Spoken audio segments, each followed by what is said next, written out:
So I stopped at a Jack in the Box on the way here, and the girl behind the counter says, "Hiya, are you having an awesome day?" Not, "How are you doing today?" No, "Are you having an awesome day?" Which is pretty shitty, because then it puts the onus on me to disagree with her. Like, if I'm not having an awesome day, then suddenly I'm the negative one. I mean, usually when people ask how I'm doing, the real answer is that I'm doing shitty. But I can't say that I'm doing shitty because I don't even have a good reason to be doing shitty. So if I say I'm doing shitty, then everyone's like, "Oh, why? What's wrong?" And I have to be like, "I don't know, all of it?" So instead, when people ask how I'm doing, I usually say, "I am doing so great." But when this girl at the Jack in the Box asked me if I was having an awesome day, I thought, well, today I'm actually allowed to feel shitty. Today I have a good reason. So I said to her, "Well, my mum died." And she immediately burst into tears. So now I have to comfort her, which is annoying. And meanwhile, there's a line of people forming behind me who are all giving me these really judgy looks because I made the Jack in the Box girl cry. She's bawling and she's saying, "Oh, I'm sorry. And I'm like, it's fine. It's fine. I mean, it's not fine, but it's fine. It's fine. And I would like to order a double Jack meal, and I've kind of got somewhere to be, so maybe less with the crying and more with the frying, huh?" So the girl apologises again, and she offers me a free churro with my meal. And as I'm leaving, I just think, I just got a free churro because my mum died. No one ever tells you that when your mum dies, you get a free churro. Anyway, sorry, that's not part of the... Alright, okay, here we go. Let's do this. Here I am, BoJack Horseman, doing a eulogy. Let's go. Hey, piano man, can I get like a little organ flourish? Nicely done. I was a little worried I wouldn't have the right accompaniment today. Guess this is a good thing my mum was an organ donor. What happened to the organ? Okay, why not just leave the comedy to the professionals, okay? This is a funeral, sir, for my mother. Can you show a little respect? Yeah, I'll take it. So, Beatrice Horseman, who was she? What was her deal? Well, she was a horse. She was born in 1938. She died in 2018. One time she went to a parade. And one time she smoked an entire cigarette in one long inhale. I watched her do it. Truly a remarkable woman. Lived a full life, that lady. Just all the way to the end, which is now, I guess. Really makes you think, huh? Life just goes by, stuff happens, and then you die. Okay, well, that's my time. You've been great. Tip your waitress. I'm just kidding, there's no waitress. But seriously, that's all I have to say about my mother. No point beating a dead horse, right? So, now what? I don't know. Mum, got any ideas? Anything? Mum? No? Nothing to contribute? Knock once if you're proud of me.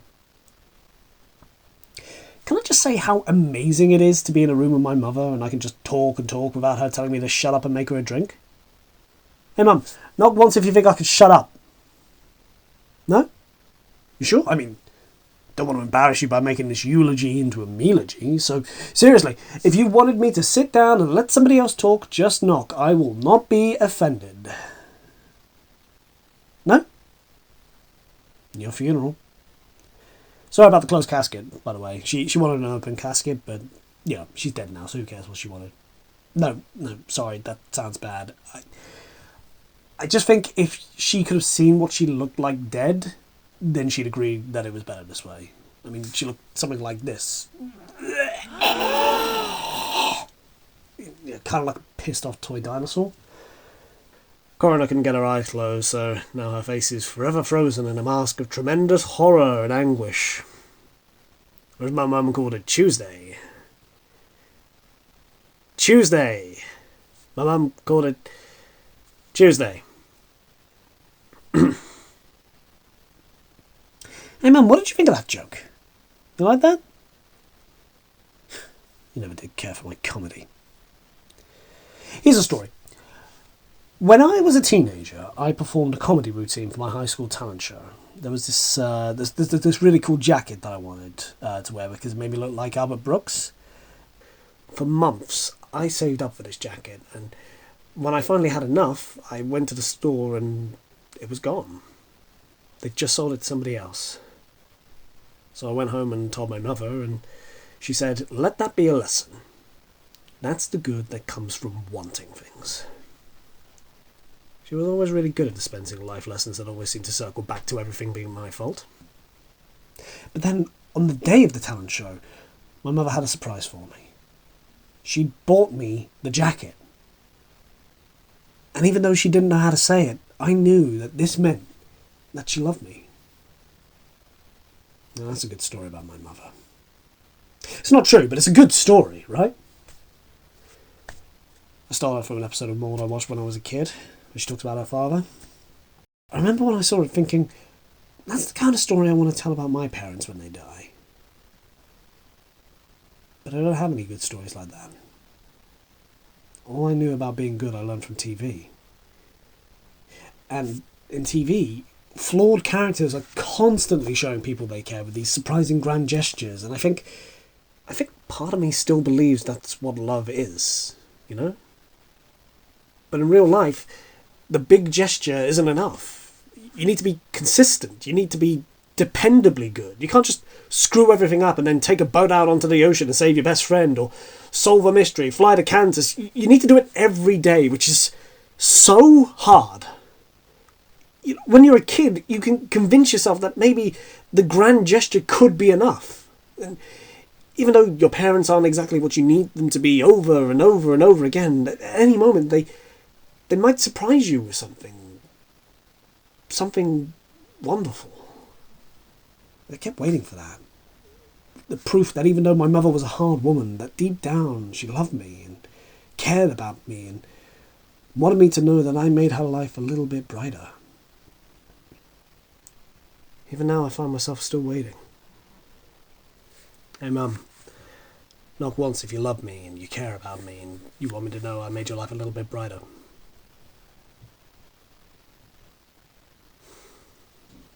My mother did not go gentle into that good night. She went clawing and fighting and thrashing. I mean, hence the face. If you'd seen her, I swear to God, the only thing you'd be thinking about right now is that I am nailing this impression. Anyway, I was in the hospital with her those last few moments, and they were truly horrifying, full of nonsensical screams and cries. But there was this one moment, this one instant of strange calm, where she looked into my direction and said, "I see you." That's the last thing she said to me. I see you. Not a statement of judgment or disappointment, just acceptance and the simple recognition of another person in a room. Hello there. You are a person, and I see you. Let me tell you, it's a weird thing to feel at 54 years old, that for the first time in your life your mother sees you. There's an odd realization that that's the thing you've been missing, the only thing you wanted all along, to be seen, and it doesn't feel like a relief to finally be seen. It feels mean, like, oh, turns out you knew what I wanted, and you waited until the very last moment to give it to me. I was prepared for more cruelty. I was sure that she'd get one final zinger about how I let her down, and how I was fat and stupid and too tall to be an effective Lindy Hopper. How I was needy and a burden and embarrassment. All of that I was ready for. I was not ready for I see you. Only my mother would be lousy enough to swipe me with a moment of genuine connection on her way out. Maybe I'm giving her too much credit. Maybe it wasn't about connection. Maybe it was an I see you like I see you. Like, you might have the rest of the world fooled, but I know exactly who you are. That's what my mum's speaking. Or maybe she literally just meant, I see you. You are an object that has entered my field of vision. I mean, she was pretty out of it by the end. Maybe it's dumb to try and attribute it to anything. You know, back in the 90s, I was in a very famous TV show called Horsing Around. Please hold your applause.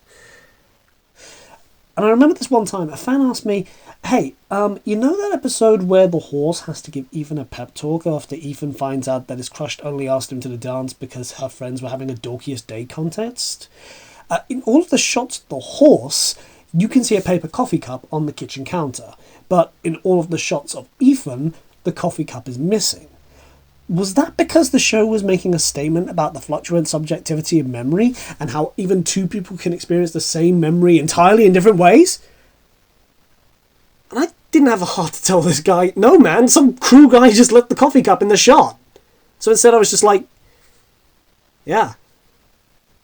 And maybe this is like that coffee cup. Maybe we're dumb to try and pin significance onto every little thing. Like, maybe when somebody says, I see you, it just means, I see you. And then again, it's possible she wasn't even talking to me, because if I'm being honest, she wasn't even looking at me. She was looking just past me. There's nobody else in the room, so I want to think she was talking to me, but you know, maybe she was so far gone at that point, who knows what she was saying. Who are you talking to, Mum? Not saying, huh? Staying mum? No rim shot there? God, whatever I'm paying you, it's far too much. Maybe she saw my dad. My dad died about 10 years ago of injuries he sustained during a duel. When your father dies, you ask yourself a lot of questions. Questions like, wait, did you say he died in a duel? And who dies in a duel? Oh, the whole thing was so stupid. Dad spent his entire life writing this one book, and he couldn't get any stores to carry it or any newspapers to review it, so finally I guess this one newspaper thought he was pretty hilarious, so they ran a review and tore him to shreds. So, my father, ever the proud Mary, decided he would not stand for this besmirchment of his honour. He claimed the critic didn't understand what it meant to be a man, so he demanded satisfaction in the form of pistols at dawn. So he wrote the paper this letter, saying anyone who didn't like his book, he would challenge to a duel. Anybody in the world. He'd even pay for an airfare to San Francisco and a night in a hotel. Well, eventually he made his way to some kook in Montana who was just as batshit as he was, and they took him up on the offer. They met at Golden Gate Park, and they agreed. 10 paces, then shoot. But, in the middle of the 10 paces, Dad turned to ask the guy if he'd actually read the book and what he thought. But, not looking where he was going, tripped over an exposed root and bashed his head on a rock. Wish I could have gone to Jack in the Box then. Maybe then I could have gotten a free churro. Would have been nice to have something to show for being the son of Butterscotch Horseman. My darling mother gave the eulogy. My entire life, I'd never heard her say a kind word to or about my father. But at his funeral, she said, "My husband is dead, and everything is worse now." My husband is dead, and everything is worse now. I don't know why she said that. Maybe she felt like that was the kind of thing you're supposed to say at a funeral. You know, maybe she hoped that someday someone would say that about her. You know, my mother is dead, and everything is worse now. Or maybe she knew that he'd frittered away her inheritance and replaced it all with crippling debt, which is a pretty shitty thing to leave your widow with. I mean, bad news, you lost your husband, but don't worry, you also lost the house. Maybe Mum knew that she had to sell all of her fancy jewellery and move into a home. Maybe that's what she meant by everything is worse now. Is that what you meant, Mum? I gotta say, I'm really carrying this double act. I mean, at least with Penn and Teller, the quiet one does card tricks. Hey, Piano Man, when I say something funny about my mum, why don't you just give me a couple of those rim shots? Not now, like when I say something funny, like, okay. What's the difference between my mother and a disruptive expulsion of germs? One's a coffin fit, the other fits a coffin. That's an example of a funny thing. Thank you. Let's try again. Hey Mum, what's the difference between my mother and a bunch of Easter eggs? One gets carried in a basket, the other gets buried in a casket. Alright, ready, one more. Last one. What's the difference between a first-year lit major and my mother, Beatrice Horseman? One is decently read, and the other's a huge bitch! Okay, yeah, I might have gone a little bit too far with that one, you know. That might have been a little bit too, my mum's a huge bitch for the room, so... Sorry. I'm sorry, Mother. You're not a huge bitch. You were a huge bitch. Now you're dead. You know, first time I ever actually performed for an audience, it was actually with my mum. She used to put on these little shows with her supper club in the living room, and she used to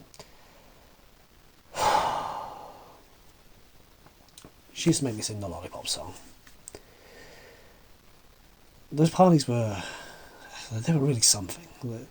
There were skits and magic acts and ethically insensitive vaudeville routines, but the big finale was always a dance my mother did. She had this beautiful dress that she only ever brought out for these parties, and she did this incredible number. It was so beautiful and sad. And Dad always hated the parties. He'd lock himself in the study and bang on the walls for us to keep it down, but he always came out to see Mum dance.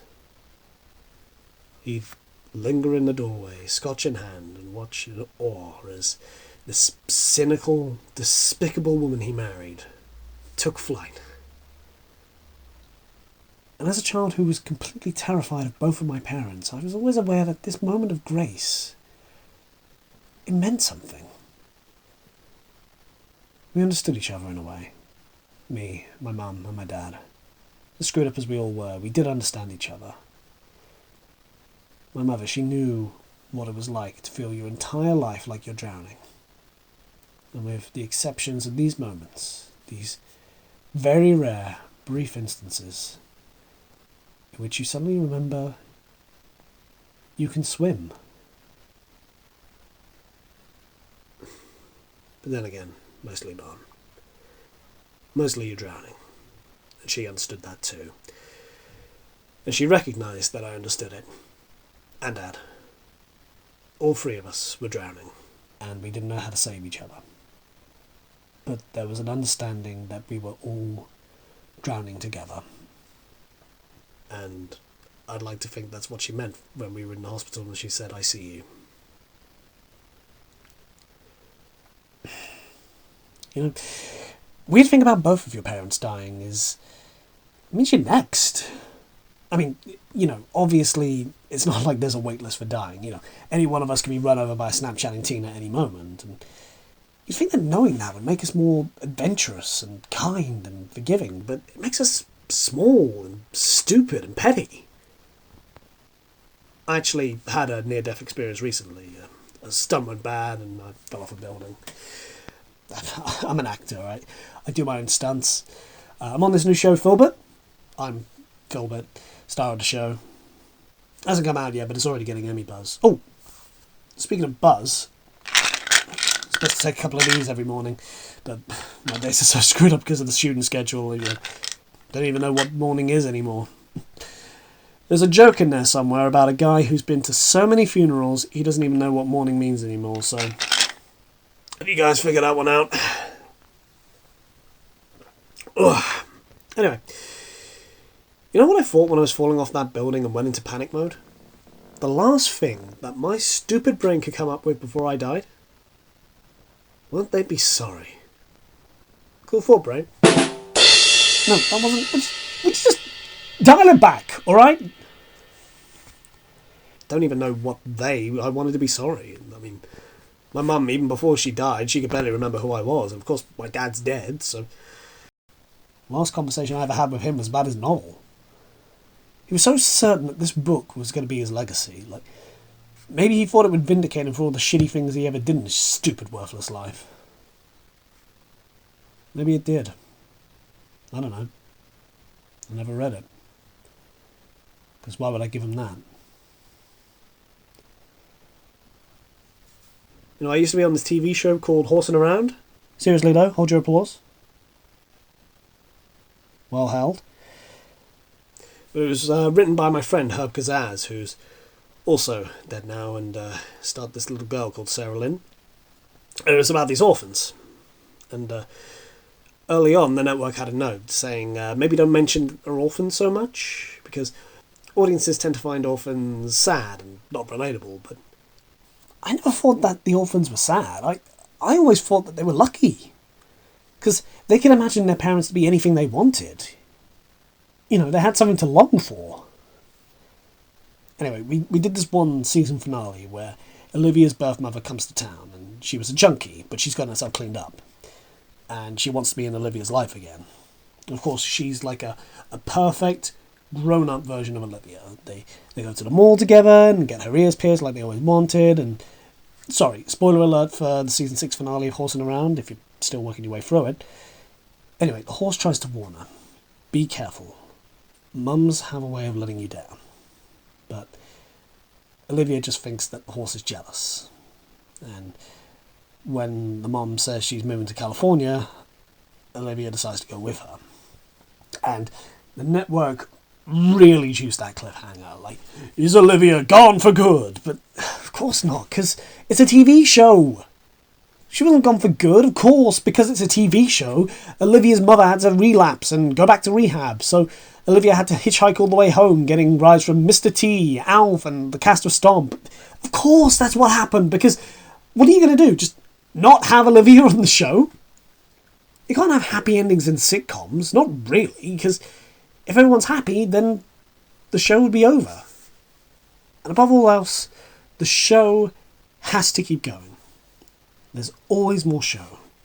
And you can call Horsing Around dumb, or bad, or unrealistic, but there's nothing more realistic than that.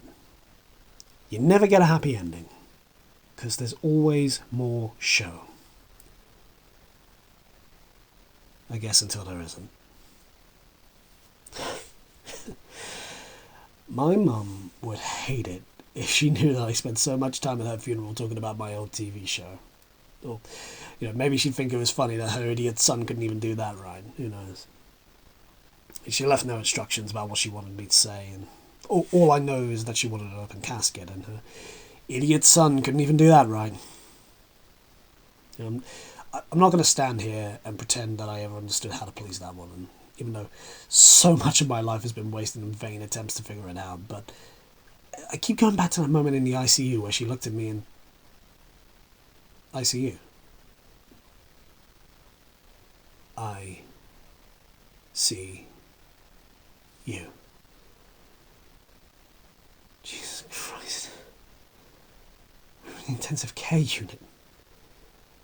You're just reading a sign. My mum died and all I got was this free churro.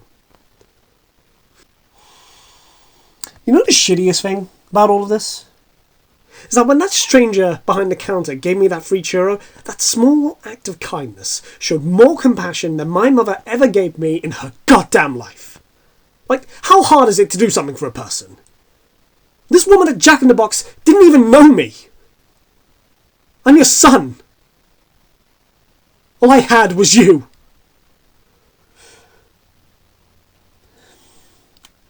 I have this friend, and right around when I first met her dad died, and I actually went with her to the funeral. Months later, she told me she didn't understand why she was still upset, because she never even liked her father, but it made sense to me, because I went through the same thing when my dad died, and I'm going through the same thing now. You know what it's like? It's like that show, Becca?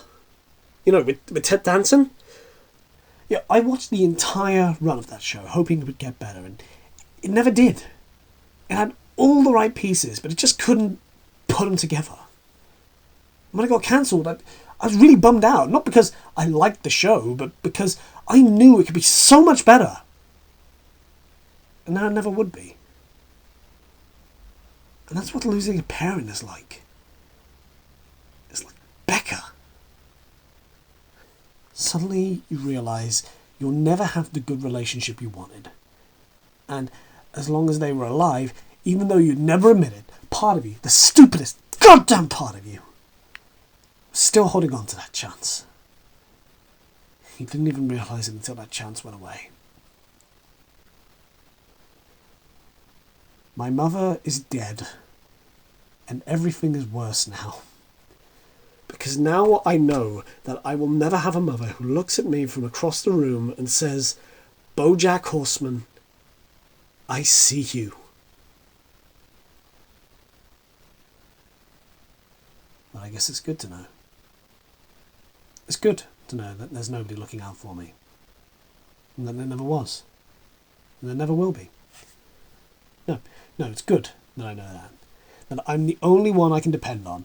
And I know that now, and it's good. It's good that I know that. So, it's good that my mother is dead. Well, no point beating around a dead horse. Beatrice Horseman was born in 1938, died in 2018, and I have no idea what she wanted. Unless she just wanted what we all want. To be seen.